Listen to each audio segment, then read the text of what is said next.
La gastroentérite, c'est une infection des intestins de l'enfant qui est très fréquente, donc c'est quelque chose de régulier qu'on voit tous les jours, dont le risque majeur, c'est la déshydratation.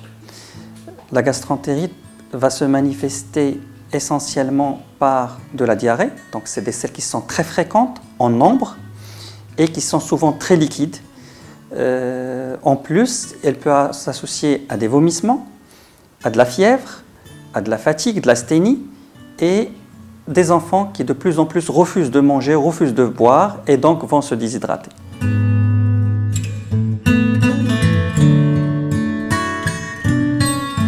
Alors ça touche les enfants en bas âge parce qu'ils ne sont pas, immunisés. Le plus souvent des infections intestinales qui touchent l'enfant en bas âge, c'est souvent des infections virales. Alors heureusement qu'actuellement nous disposons d'un vaccin, qui est le vaccin contre le rotavirus, et qui protège contre ces infections. Moi, si je compare un petit peu au niveau de ma pratique, depuis l'existence de ce vaccin, on hospitalise exceptionnellement maintenant les gastroentérites parce qu'on voit de moins en moins d'enfants avec une diarrhée au stade de déshydratation, car ce vaccin a permis de faire beaucoup de progrès et d'éviter d'arriver à ce stade de déshydratation.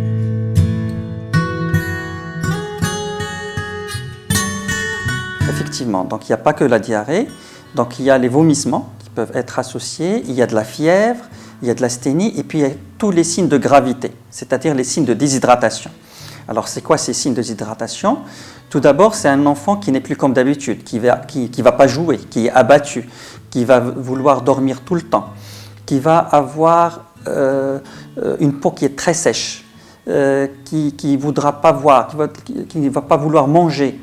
Et là, au stade ultime, il va présenter de la fièvre et puis des troubles de conscience, des troubles neurologiques, c'est-à-dire là, on arrive à des stades graves, un état de choc, c'est-à-dire l'enfant va être complètement en état de choc, déshydraté, et là, c'est une urgence qu'il faut prendre en charge très rapidement avant d'arriver à des stades de complications plus avancées.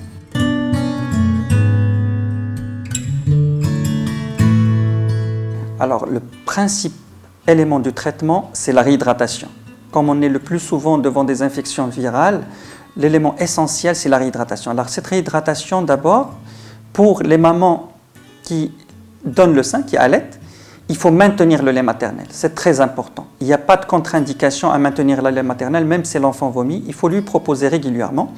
En même temps, il faut proposer de l'eau, il faut proposer les sels de réhydratation, donc ils sont disponibles dans les commerces, et faire boire l'enfant régulièrement, en petite quantité, mais donner. Si on donne que les sels de réhydratation et que l'enfant accepte de boire, on peut passer ce cap aigu et éviter la déshydratation. Alors, on dispose également d'autres médicaments, comme des médicaments antisécrétoires qui peuvent nous aider. Il n'y a pas d'indication de donner des antibiotiques, c'est inutile, ça ne sert à rien, ça donne plus de complications que d'autres choses.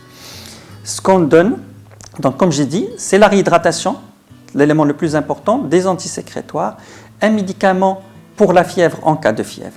Alors, ceci dit, il y a quelques gastroentérites de l'enfant qui sont d'origine bactérienne. C'est rare, mais dans ces cas-là qui sont étiquetés, on donne les traitements adaptés en fonction de l'étiologie et c'est là où on peut être amené à donner un antibiotique.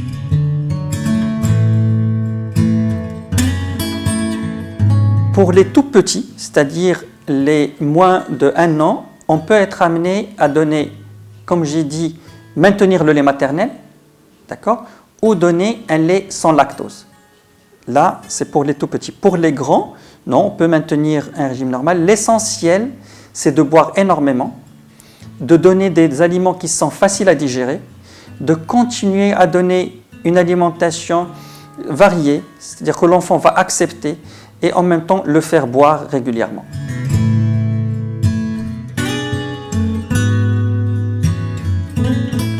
La gastro, c'est quelque chose qu'on va attraper, donc on peut la prévenir. L'élément principal pour la prévention numéro 1, c'est l'hygiène. Donc éviter toute contamination. D'abord, l'hygiène, c'est les mains. Donc il faut un lavage des mains soigneux avant de toucher tout aliment, avant de donner tout aliment à l'enfant. L'hygiène soigneuse des mains quand on change les enfants, parce que c'est là où on va transmettre d'un enfant à l'autre. D'accord ? Et également, au niveau des crèches, on a des épidémies de gastroentérite. Vous avez fait quand il y a un enfant qui est atteint, qui qui reste en crèche, donc il va contaminer les autres. Donc il faut une hygiène très très poussée, de façon à ce que ces enfants malades, si possible, restent chez eux, ce qui vaut mieux, ou une hygiène il faut les isoler et faire très attention pour ne pas contaminer les autres. En dehors de la désinfection des mains, comme on a dit tout à l'heure, c'est la vaccination. La vaccination maintenant est disponible, on l'administre chez les tout petits à partir de 2 mois. Donc on donne un vaccin contre le rotavirus et qui a une efficacité qui est prouvée et qui n'a pas d'effet secondaire.